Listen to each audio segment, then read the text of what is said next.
Antoine aux sources.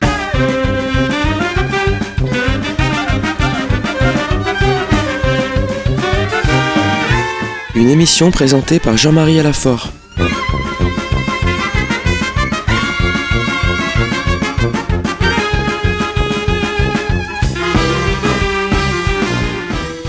Tout a commencé à Jérusalem, la ville des prophètes et de la rédemption, où le Christ est mort pour rassembler dans l'unité les enfants de Dieu dispersés.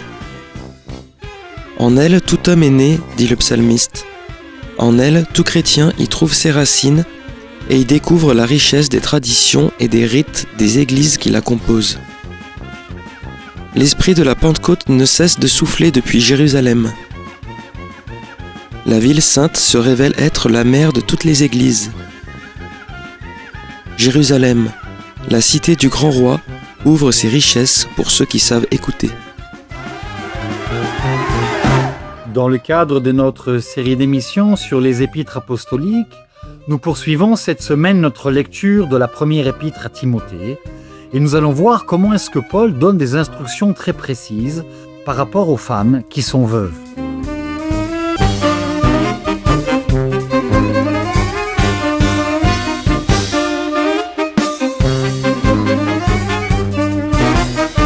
Alors nous poursuivons notre lecture de la première épître à Timothée.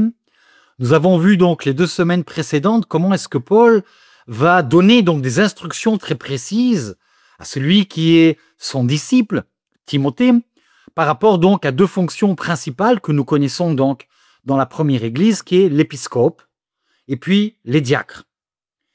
Et maintenant nous arrivons au chapitre 4 et nous allons voir que Paul va s'adresser donc à son disciple, mais qui n'est pas seulement son disciple. Nous avons ici quelque chose de très, très humain de la part de Paul. Timothée est la personne peut-être la plus intime avec qui Paul a eu cette espèce de connexion spirituelle. Timothée est son fils. Et il y a cette relation donc de père à fils qui est extrêmement intéressante, que nous retrouverons également dans la 2e épître de Timothée, et qui montre combien est-ce que Paul, cette humanité de Paul, ce n'est pas seulement donc, je l'ai dit plusieurs fois, mais je tiens vraiment à le préciser parce que on ne lit pas assez ces textes, j'ai envie de dire, avec une lecture neutre. Paul n'est pas seulement un monstre de la théologie. Quand on lit parfois Paul, on est complètement perdu, on ne comprend pas ce qu'il veut dire. Paul, c'est l'intellectuel, c'est le théologien par excellence. Mais c'est d'abord et avant tout un homme d'une très grande humanité, qui est très sensible. Il y a une sensibilité extrême de la part de Paul. Et on l'oublie. On saute dessus, si vous voulez, complètement. On ne comprend pas, parce qu'on est complètement effrayé, finalement, par ces phrases, par cette phraséologie, j'ai envie de dire, paulinienne. Prenons le texte, lisons le texte ensemble. Nous sommes au chapitre 4.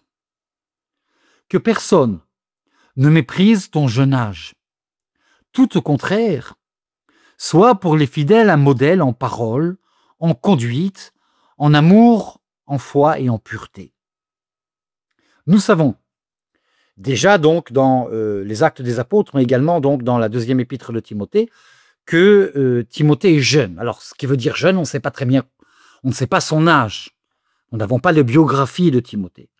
Mais sans doute, Paul a rencontré Timothée quand il était vraiment jeune. Il est déjà responsable de la communauté. Et Paul le considère encore comme un jeune, c'est-à-dire on dit que personne ne méprise ton jeune âge. C'est-à-dire la fonction dans l'Église, et parfois nous l'avons un peu oublié quand même, dépend de l'âge. C'est-à-dire si on est un vieux personnage, on est respectable. Et Paul, ce n'est pas le critère. L'âge n'est pas un critère. Ce qui est le critère pour Paul, ce qui est très intéressant, ce qui est véritablement le critère pour Paul, c'est d'être un modèle en parole, en conduite, en amour, dans la foi et en pureté. C'est-à-dire, Paul met la barre extrêmement haut pour son disciple. L'âge n'a aucune espèce d'importance pour Paul. Peut-être que Timothée avait 25 ans, 30 ans, on ne sait pas. Il n'y a aucune espèce d'importance. Ce qui est important, c'est sa conduite. Comment est-ce qu'il va diriger sa communauté? En attendant ma venue, alors Paul va le dire plusieurs fois dans son épître, qu'il compte donc venir rencontrer Timothée. Je le rappelle, pour ceux qui n'auraient pas écouté les émissions précédentes, que avant de mourir, quand il est à Rome, Paul va demander donc que Timothée vienne le voir. C'est-à-dire, c'est vraiment la dernière personne, c'est son fils spirituel au sens du terme, n'est-ce pas? En attendant ma venue, consacre-toi à la lecture de l'Écriture. La lecture de l'Écriture, je vous rappelle, pour ne pas faire d'anachronisme, ce n'est pas les lettres de Paul, puisqu'elles ne sont pas canoniques à l'époque, et elles ne sont pas toutes écrites, et ce n'est pas non plus les évangiles qui ne sont pas écrits. Donc, quand Paul parle de l'Écriture, il parle de ce que nous appelons un peu faussement l'Ancien Testament, c'est-à-dire la parole de Dieu, donnée dans la révélation à Moïse et aux prophètes. C'est l'Écriture, au sens fort du terme. Il n'y a pas d'autre écriture. Le Nouveau Testament, quand Paul écrit cette lettre, n'existe pas. Il n'y a aucune notion de Nouveau Testament. La foi est basée donc sur l'Écriture.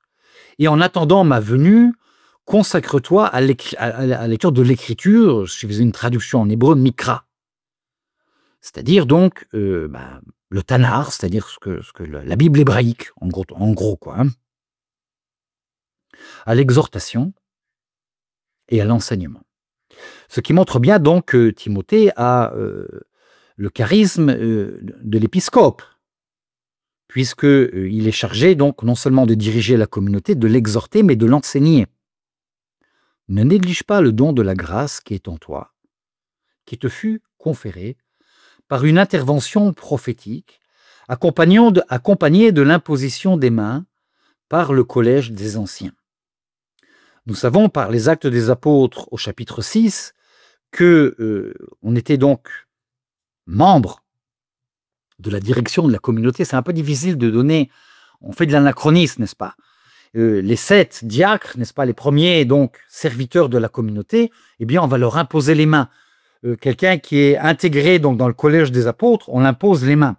L'imposition des mains est un acte symbolique, liturgique, qui donc donne, je vais vous lire, un ordre, si vous voulez, très précis, pour un ministère dans la communauté. L'imposition des mains. Il y a quelques jours, j'ai reçu un téléphone d'une personne qui me dit « Je viens de recevoir une invitation pour quelqu'un de proche de moi a reçu donc une invitation pour aller à l'ordination rabbinique. Une ordination rabbinique. Il pose la question, qu'est-ce que c'est que cette ordination rabbinique? Eh bien, il faut savoir que l'imposition des mains telle que nous le connaissons dans les Actes des Apôtres et ensuite dans les lettres de Paul, ce n'est pas une invention chrétienne. Paul n'a pas inventé, Pierre n'a pas inventé, ils ont repris donc une tradition qui est une tradition juive. Le rabbin, le maître, eh bien on lui impose les mains. Il fait partie donc du collège du Sanhédrin, c'est-à-dire de ceux qui vont diriger la communauté, tous ceux qui ont premièrement un rôle de direction, mais surtout de jugement, et des juges. Et on leur impose les mains. Et encore aujourd'hui, donc dans la tradition rabbinique, même s'il n'y a plus le geste symbolique, on parle encore aujourd'hui donc de l'imposition des mains. On appelle ça donc la smira, l'ordination rabbinique. Et effectivement, ça se manifeste donc, smira en hébreu, c'est donc imposer donc les mains sur la tête donc de celui qui a été choisi. C'est donc une tradition qui nous vient de la tradition juive, et par là on transmet donc le charisme précis donné par l'Esprit Saint. Donc c'est une tradition que nous connaissons bien, sinon on ne voit pas très bien qu'est-ce que ça veut dire, n'est-ce pas? Et Paul donc dit à Timothée, il rappelle à Timothée qu'il a été donc choisi de façon prophétique. Nous aurions bien aimé connaître la prophétie qui est imposée sur Timothée, nous ne connaissons pas. Mais à partir du moment donc cette invention prophétique, accompagnée donc de l'imposition des mains par le collège des anciens. Dans la deuxième épître de Timothée, Paul dira que c'est lui qui a imposé les mains donc à Timothée. Je lis le texte, nous le reprendrons bien sûr beaucoup plus tard. C'est pourquoi je te rappelle d'avoir à raviver le don de Dieu qui est en toi depuis que je t'ai imposé les mains. C'est-à-dire, ici, nous avons donc une imposition des mains du collège des anciens, mais celui qui a fait le geste liturgique, c'est Paul lui-même. Donc, vous voyez qu'il y a une relation très forte du maître au disciple. Voilà ce que tu dois apprendre à cœur. Donc, c'est donc le charisme qui a été donné. Donc, voilà en quoi il te faut persévérer. Ainsi, tes propos seront manifestés face aux yeux de tous. Veille sur toi-même et sur ton enseignement. Mais-y de la persévérance, c'est bien en agissant ainsi que tu sauveras toi-même et ceux qui t'écoutent. C'est-à-dire le charisme peut-être particulier donc, que nous pouvons voir dégager de Timothée, c'est l'enseignement. Ça revient 3 fois donc dans ce petit passage, n'est-ce pas, de Paul, où il donne une sorte d'encouragement très profond finalement à son disciple, à son fils, à son maître, à son fils spirituel, en lui rappelant que le charisme qu'il a reçu de la part de Dieu, c'est l'enseignement. Il doit donc enseigner. Et puis Timothée continue, avec cette fois-ci donc une instruction très précise, encore une fois sur l'ensemble de la communauté. Quelles sont les diverses catégories de fidèles? C'est dans le titre qui est donné donc par la Tob. Je ne suis pas sûr que ce titre correspond tout à fait à ce que voulait dire Paul, mais nous allons ensemble lire le texte et voir finalement quel est donc ce que Paul voulait dire. Ne reprends pas avec dureté un vieillard, mais exhorte-le comme un père. Nous retrouvons ici bien sûr le livre du Deutéronome, où le respect pour les personnes âgées, pour les vieillards, on doit se lever devant une personne. Quelqu'un qui a les cheveux blancs, on doit se lever. C'est le texte, c'est un commandement de la Torah. Quand il y a une personne avec des cheveux blancs, on se lève pour lui donner sa place. Donc ici, Paul reprend finalement l'enseignement donc rabbinique classique, l'enseignement biblique, de ne pas reprendre un vieillard avec dureté, mais exhorte-le comme un père. Traite les jeunes gens comme des frères, un égal à égal. C'est-à-dire, Paul dit, celui qui est responsable de la communauté ne se met pas au-dessus de la communauté. Il doit trouver donc pour chacun une juste place. Comment est-ce qu'il se place par rapport donc aux autres personnes? Mais l'épiscope est celui qui est chargé donc d'amener la foi chez des particuliers, chez ces catégories de personnes. Et c'est très intéressant que Paul dise cela. Traite les jeunes gens comme des frères. Lui-même est jeune. Les femmes âgées comme des mères. Les jeunes filles comme des sœurs en toute pureté.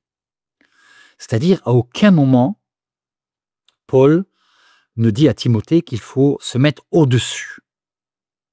Le responsable, l'épiscope, n'est pas au-dessus, mais il est avec. Et suivant la catégorie de personnes dans laquelle il se trouve, eh bien, il doit se positionner de façon différente. C'est une femme âgée, tu la considères comme ta mère. C'est un vieillard, tu la considères comme ton père. Si c'est un jeune, comme un frère, et si c'est une jeune fille, comme une sœur. C'est-à-dire, nous avons ici, donc, j'ai envie de dire, une harmonisation, si vous voulez, de la vocation de l'épiscope par rapport aux fidèles. Ce qui est très, très intéressant de la part de Paul. Nous voyons cette humanité, encore une fois, qui, j'ai envie de dire, dégouline de la part de Paul. Paul a une très grande sensibilité. Je pense que beaucoup de personnes loupent cette particularité de Paul. Et puis il continue. C'est peut-être un très beau texte que nous allons lire maintenant, qui montre encore une fois cette humanité profonde de la part de Paul. Honore les veuves, celles qui le sont réellement. Si en effet, une veuve a des enfants ou des petits-enfants, c'est à eux en premier d'apprendre à pratiquer la piété envers leur propre famille et à payer en retour leurs parents. C'est-à-dire, il dit, bon, les veuves, s'ils ont des enfants, des petits-enfants, c'est aux petits-enfants et aux enfants de s'occuper d'eux premièrement. Il remet un peu les pendules à l'heure. C'est bien sûr, il faut être... hein, il y a une responsabilité évidente, mais qui reflète ici encore une fois la loi juive, qu'il reprend de façon la loi rabbinique, qu'il reprend, j'ai envie de dire, presque mot à mot. Voilà. Certes, ce qui est agréable aux yeux de Dieu. Quant à celle qui est réellement veuve, c'est-à-dire qui sont tout seuls, qui est demeurée tout à fait seule, elle a mis son espérance en Dieu et persévère nuit et jour dans les supplications et les prières. Par contre, celle qui ne pense qu'au plaisir est morte. Pourquoi vivante? Quoique vivante. Voilà aussi ce que tu dois prescrire, afin qu'elle soit irréprochable. Si quelqu'un ne prend pas soin des siens, surtout de ceux qui vivent dans sa maison, il a renié la foi, il est pire qu'un incroyant. La foi en Dieu, la foi dans le Christ Jésus, se manifeste premièrement auprès de ses proches. Le commandement « tu aimeras ton prochain comme toi-même » est extrêmement important ici. Ton prochain. J'ai tellement entendu « j'aime tout le monde ».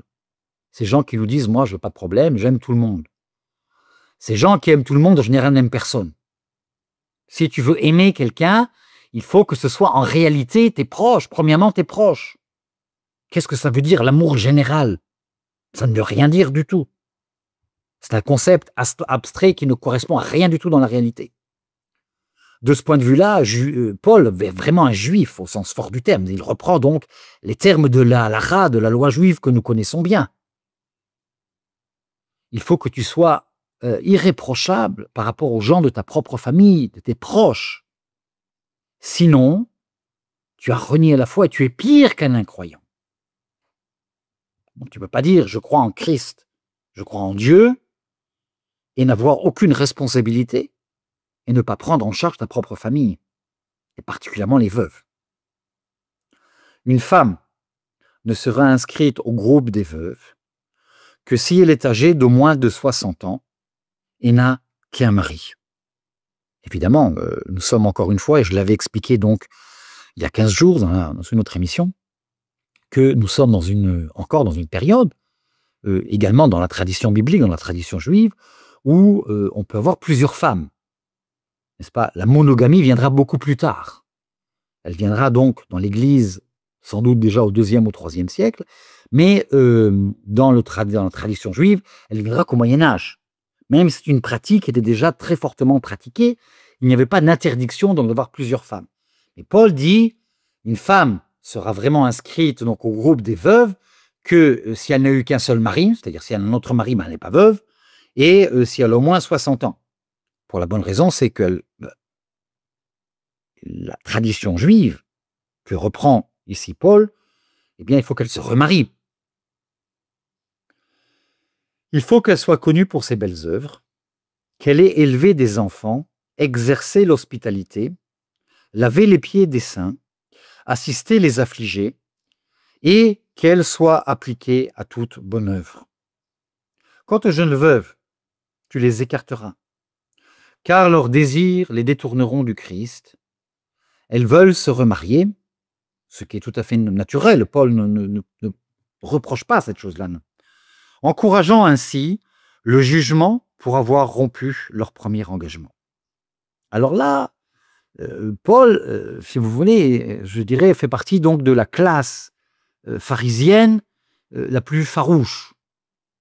Il dit, les jeunes veuves, eh bien, elles chercheront à se remarier et par conséquent, donc, ne seront pas fidèles à leur premier mariage.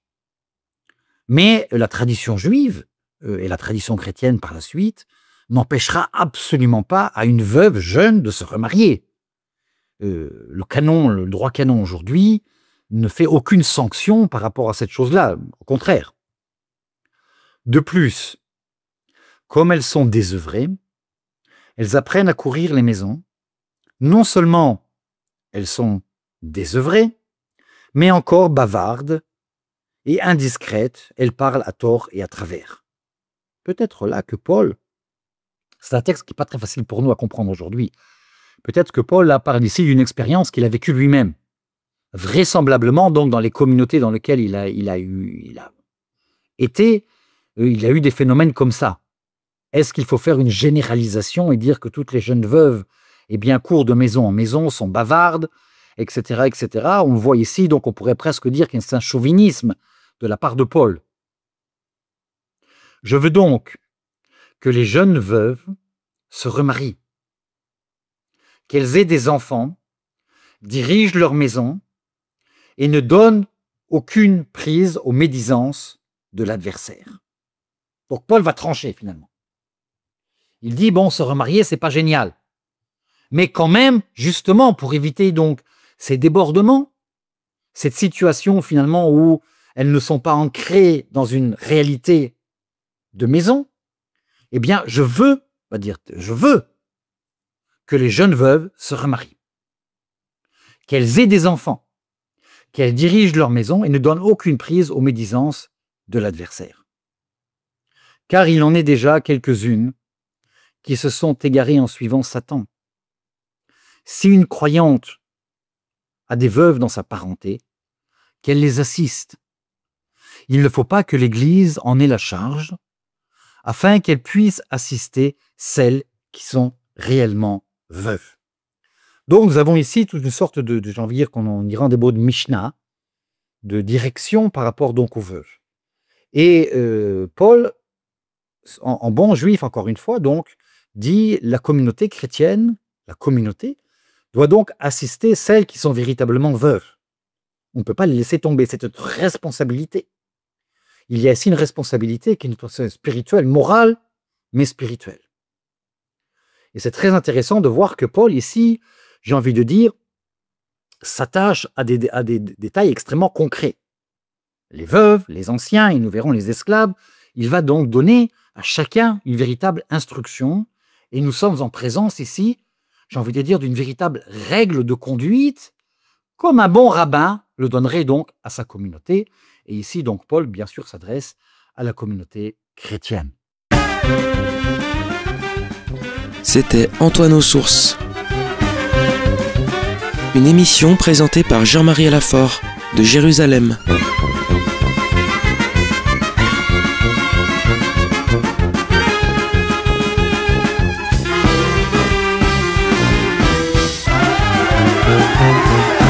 Dans le cadre de notre série d'émissions sur les lettres apostoliques, nous avons poursuivi cette semaine notre lecture de la première épître à Timothée et nous avons vu comment est-ce que Paul donne des instructions très précises par rapport aux veuves de la communauté.